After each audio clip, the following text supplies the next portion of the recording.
Hello, जय हिंद साथियों। मैं सूरज सिंह एक बार फिर से द माइंड पावर कोचिंग में आप सभी लोगों का हार्दिक स्वागत एवं अभिनंदन करता हूं। चलिए, आज हम आपके लिए फिर से एक नई क्लास लेके आए हैं और बहुत दिनों के बाद ये क्लास डाली जा रही है। तो यहाँ पर एक हेडिंग है और इस हेडिंग को जैसे कि आपने देखा तो तुरंत ही पढ़ लिया होगा, मुझे पढ़ने की आवश्यकता नहीं है, लेकिन हम फिर भी सोच रहे हैं कि एक बार पढ़ के आपको बता दें। कैसे? क्योंकि हमें भी हिंदी पढ़ के आते है। तो देख लो, ऊपर लिखा है उत्तरी अमेरिका महाद्वीप की प्राकृतिक बनावट। उत्तरी अमेरिका महाद्वीप की प्राकृतिक बनावट। तो चलते हम देखते हैं उत्तरी अमेरिका महाद्वीप। अच्छा, यहाँ पर जितने भी स्टूडेंट बैठे, अच्छा आप लोग बताओ, क्या आपको उत्तरी अमेरिका बनाना आता है? नहीं आता? हमें भी नहीं आता। आपको नहीं आता तो हमें भी नहीं आता, लेकिन फिर भी सीखते हैं। जब चीज़ें नहीं आती तो कौन सा काम होता है? सीखने का। तो हम भी सीखते हैं और तुम भी सीखते हैं। देखते हैं उत्तरी अमेरिका बनता है कि नहीं बनता। चलो बनाएं। बनाने से पहले एक मिनट, एक क्वेश्चन पूछें आपसे। क्या आप लोगों को ABCD आता? अब क्या हो सर, कैसी मजाक की बातें कर रहे हैं? पढ़ रहे तो ABCD तो आता ही है। ठीक है, बड़ी खुशी हुई जान के कि तुम्हें ABCD आता है। ठीक, अब ABCD याद तो C बना ले तो है। समझ रहे बात को? अगर C अगर बना ले तो फिर C बनाओ सबसे पहले। बोले C बन गई, C बन गई, लो। अब कुछ स्टूडेंट तो देख ही रहे। अरे भाई, देखने नहीं है, अगर सीखने हैं तो एक का उठाओ, एक पेन, एक कॉपी, एक खाली पेज। अगर तुम्हारे रजिस्टर में हुआ है तो ठीक है, और नहीं हुआ तो नौ रजिस्टर ले आओ, लेकिन खाली पेज ही होना चाहिए। देखने से काम नहीं चले। अगर तुम लोगों को सीखना है तो पेन और कॉपी लेने ही पड़े। उठाओ उठाओ, जल्दी उठाओ। अगर पेन कॉपी उठाओगे तभी सीख पाओगे, वरना देखते देखते नहीं सीख पाओगे। देखोगे और भूल जाओगे तुरंत। तो हम प्रैक्टिस करेंगे, ठीक है। तो C बनाई हमने, बोले बन गई सर। अब एक काम करो, C के ऊपर एक डंडा ले जाओ। बोले डंडा ले गए सर जी हम, सब लोग करना। बोले अच्छा, अब इसके बाद क्या करना है? थोड़ा इधर को चलो, थोड़े चलो, थोड़े। बोले चल गए। अब थोड़े नीचे चल सकत का? बोले नीचे चल गए। अब बोले फिर थोड़े इधर को चलो, ऐसे। बोले चल गए। बोले अब थोड़ा ऐसे चलो। बोले चले। अब बोले ऐसे चल सकत का? बोले बिल्कुल चल जाए इतने। अब तुम्हें यहाँ पे 2-3 कोंकड़ियाँ खवा दो ऐसी। बोले खवा दें, और आराम से ऐस आकृति से ले आके यहाँ पे तुम्हें जोड़ दो। बोले जा कौन सी बात है सर, बनाओ। बना दिया, सबने बना दिया? बोले बिल्कुल बना दिया। तो ये आपके उत्तरी अमेरिका की प्राकृतिक बनावट बनकर तैयार हो गई। अगर आप लोगों के पास मैप है तो देख लो, इस मैप को आप देखोगे और उस मैप को देखोगे तो 90 से 95% उत्तरी अमेरिका का मैप इसी प्रकार का है। अब बहुत से लोग कह रहे हैं सर बन तो गओ, लेकिन कमी है। कमी का है? कमी बोले जाए कि जैसो मैप में बनो वैसो सर आप नहीं बना पाओ। अरे भाई साहब, जो समझो कि अब तुम्हें बिल्कुल बनाबो नहीं आ रहा हो, तो अब तुम 80, 85, 90% बनाबो सीख गए तो जान बुराई की क्या बात है। ठीक है, बन गया। अब कुछ लोग कह रहे हैं सर बनो नहीं है, अब प्रैक्टिस करो। चलो इसे मैट दे रहे, कुछ लोग नहीं सीख पाए, चलो इसे मैट दे रहे, चलो फिर से बनाने की कोशिश कर रहे, फिर से बनाने की कोशिश कर रहे। और फिर से बनाने की कोशिश करने के लिए जितने स्टूडेंट बैठे हैं, जिन लोगों ने पेन और कॉपी नहीं ली, वो ले लो। क्यों? अगर पेन कॉपी नहीं ले आओ तो नहीं बना पाओ। चलो फिर से एक बार हम C बनाएंगे। बोले बन गई C बन गई। अब एक ऊपर डंडा खींच दे। बोले डंडा खींच गो। अब डंडा थोड़ा इधर को ले आओ। बोले ले आता है। बोले थोड़े इधर को ले जाओ। बोले ले गए। बोले ऐसो ले आओ। बोले ले आए। बोले ऐसो ले सकत? बोले हाँ। बोले ऐसो ले के यहाँ। बोले ले आए। बिल्कुल सही बात। अब बोले हमने क्या कही? 3 कोंकड़ियाँ। बोले खा दें, और आराम से इस प्रकार से आपको यहाँ पर ले आकर जोड़ दें। ऐस आकृति थोड़ी आपको यहाँ पर बना लें। बोले अब भाई साहब हमारा कचू कचू सही बनेगा। अच्छा, अगर कचू कचू सही बनेगा तो टेंशन लेने की कोनो बात नहीं है। 1-2 बार तुम प्रैक्टिस करो हो, अब की तो बार तुम्हारा बहुत शानदार और बढ़िया बनकर तैयार हो जाए। बहुत अच्छी बात। चलो, हमने देख लिया उत्तरी अमेरिका महाद्वीप की प्राकृतिक बनावट ये है।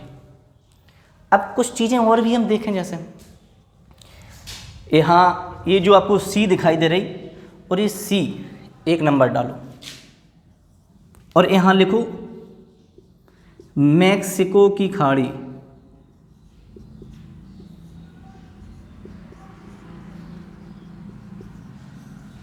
ठीक है, डाली, डाल ली। इसके बाद ये जो खाड़ी दिखाई दे रही, इसको लिखना है आपको हडसन की खाड़ी। देखने नहीं है, सिर्फ सबको लिखना है, क्योंकि इसे करने के बाद हम तुरंत आपसे टेस्ट लेंगे और आपको जितने क्वेश्चन पूछे जाएं उतने सारे क्वेश्चन के आंसर बिल्कुल सही देने, तो ही पास हो अन्यथा फेल हो। जब इतने कायदे से तुम्हें समझाई जा रही चीज़ें, तुम्हें बताया जा रहा है कि भाई साहब यहाँ लिख लो मैक्सिको की खाड़ी, तुम देख रहे, अरे देखने से काम नहीं चल, लिखने से काम चल। यहाँ हमने क्या कहा, क्या लिखोगे, हडसन की खाड़ी, वो लिख ली भाई साहब। अच्छा, अब ये तुमने एक चीज़ देखी हुआ है जब भी, तो यहाँ पर या तुम्हें एक ऐसा टुकड़ा दिखाई देता है, बोले दिखाई तो दे, बाबू नाम पता है, हमें नाम पता है तो बताओ क्या है। बोले भाई साहब है उसको नाम ग्रीनलैंड। वाह बहुत बढ़िया, तुम लोग होशियार तो बहुत हो, हमें पहले ही से पता है ये चीज़ को, ग्रीनलैंड नाम है। ठीक है, बहुत बढ़िया। अब हम बात करें, ये आपकी एक द्वीप है और एक महाद्वीप है, बीच में पानी का सकरा रास्ता है। और जब आपको पता है कि कोई पानी का सकरा रास्ता जब दो जमीनी स्थल को अलग करता है तो उस सकरे रास्ते को क्या कहा जाता है, जल संधि कहते हैं। बहुत अच्छी बात है। तो यहाँ पर एक जल संधि है और उस जल संधि का नाम है डेविस जल संधि।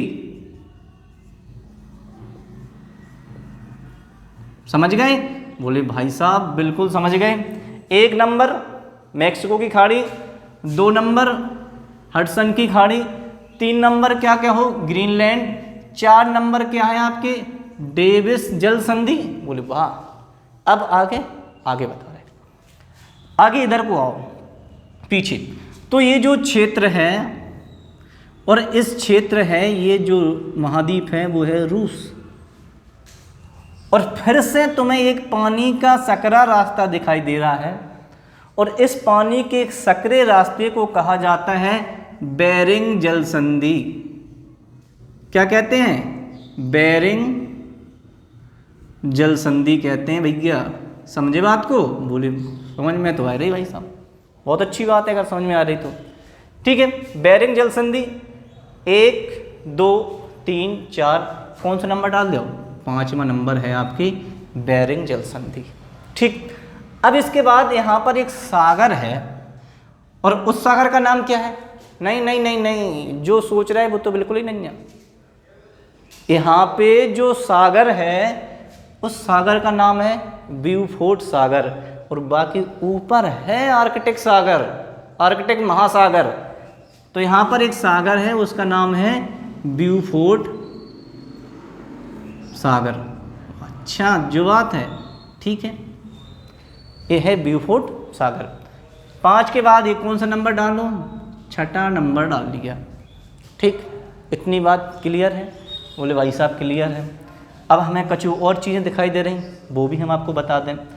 ब्यूफोर्ट सागर हो गया, हडसन की खाड़ी हो गई, ग्रीनलैंड हो गया, डेविस जल संधि हो गई, मैक्सिको की खाड़ी हो गई, बेरिंग जल संधि हो गई, रूस हो गया। अब देखो, अब क्वेश्चन आपसे पूछा जाए कि उत्तरी अमेरिका महाद्वीप के उत्तर में कौन सा महासागर है, उत्तरी अमेरिका महाद्वीप के उत्तर में कौन सा महासागर है? तो उत्तर की अगर बात करें तो इधर एक महासागर है और उत्तर में महासागर है, उसका नाम है आपको आर्कटिक महासागर।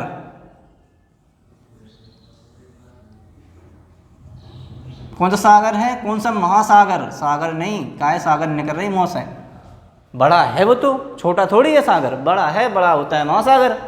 बहुत ठीक। अब इसके बाद क्या, उत्तरी अमेरिका के पूरब में कौन सा महासागर?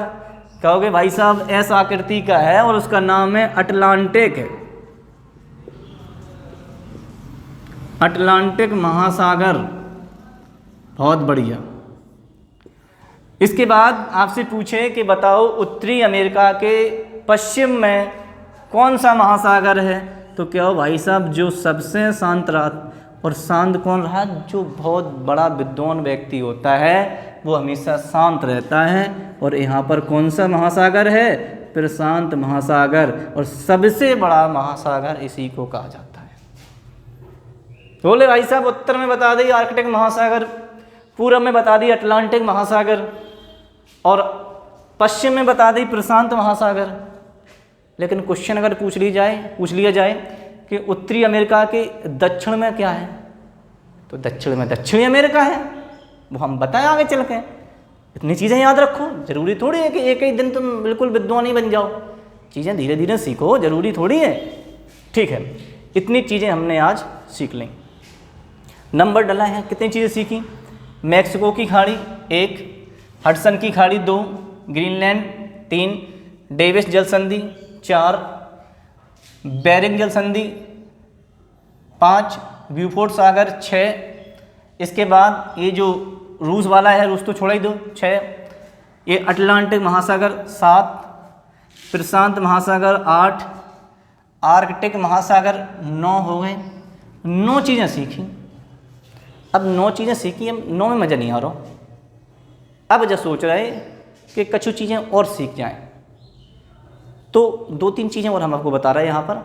ठीक है, तो चीज़ें समझो। जैसे हम कहें उत्तरी अमेरिका का अक्षांशीय विस्तार कितना है, समझ रहे बात को? कि क्वेश्चन अगर पूछ लिया जाए कि उत्तरी अमेरिका का अक्षांशीय विस्तार कितना है, तो उसके लिए आपको क्या करना होगा? तो उत्तरी अमेरिका का अक्षांशीय विस्तार, अक्षांशीय रेखा तो पता ही होगा आपको कि ये जो रेखाएं हैं, ऐसी जो रेखाएं होती, ये रेखाएं आपके कैसी होती हैं? ये अक्षांश रेखाएं हैं सब। कैसी रेखा है? अक्षांश रेखा। कौन सी रेखा है भैया? अक्षांश रेखा है। तो ये उत्तरी अमेरिका का अक्षांशीय विस्तार कितना है, तो वो तो बता ही दो आप। बोले हम भाई साहब बिल्कुल कोशिश करें बतावे की, और तुम कोशिश करो बतावे की, तो फिर बताओ कितनी है? तो क्या हो भैया, 10 डिग्री उत्तरी अक्षांश से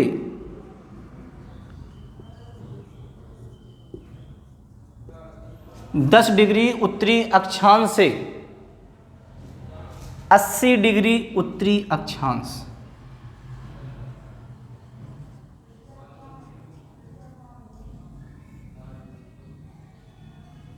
ठीक, 10 डिग्री उत्तरी अक्षांश से क्या कहोगे?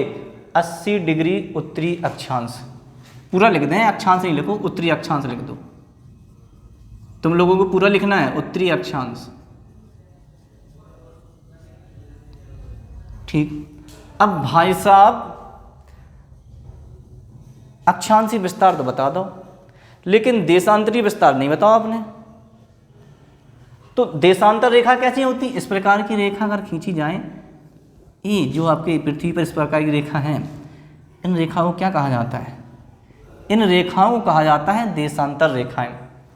तो उत्तरी अमेरिका का देशांतरीय विस्तार कितना है? तो याद रखना, देशांतरीय विस्तार है 20 डिग्री पश्चिमी देशांतर। पूरा लिखने पड़े, पश्चिमी देशांतर 20 डिग्री पश्चिमी देशांतर से 170 डिग्री पश्चिमी देशांतर।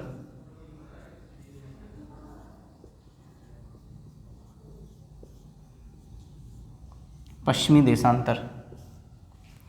ठीक है, तो आज की क्लास में ज़्यादा नहीं पढ़ेंगे हम, सिर्फ इतनी जानकारी याद रखेंगे। लेकिन याद रखना कल की क्लास लेना नहीं भूलें, क्योंकि कल हम एक छक्का लगाने वाले हैं और एक चौका लगाने वाले हैं और एक छक्का। फिर से ये 3 चीज़ें बहुत इंपॉर्टेंट हैं। कहने का मतलब है छक्का लगाएंगे, कहने का मतलब है कल हम उत्तरी अमेरिका के 6 महत्वपूर्ण पर्वत श्रृंखला देखेंगे। बोले मां साहब चौगा को मतलब क्या है? चौगा को मतलब है कि कल हम उत्तरी अमेरिका की सबसे महत्वपूर्ण चोटी देखेंगे। बोले ठीक है, तो बात अच्छी है, लेकिन आप कह रहे थे हम फिर से छक्का लगाए दें। और फिर से छक्का लगावे का मतलब है कि उत्तरी अमेरिका के हम प्रमुख और बहुत महत्वपूर्ण पठार देखेंगे, जो आज की क्लास में नहीं, कल की क्लास में मिलेंगी सारी चीज़ देखने के लिए। जब तक के लिए जय हिंद, थैंक यू।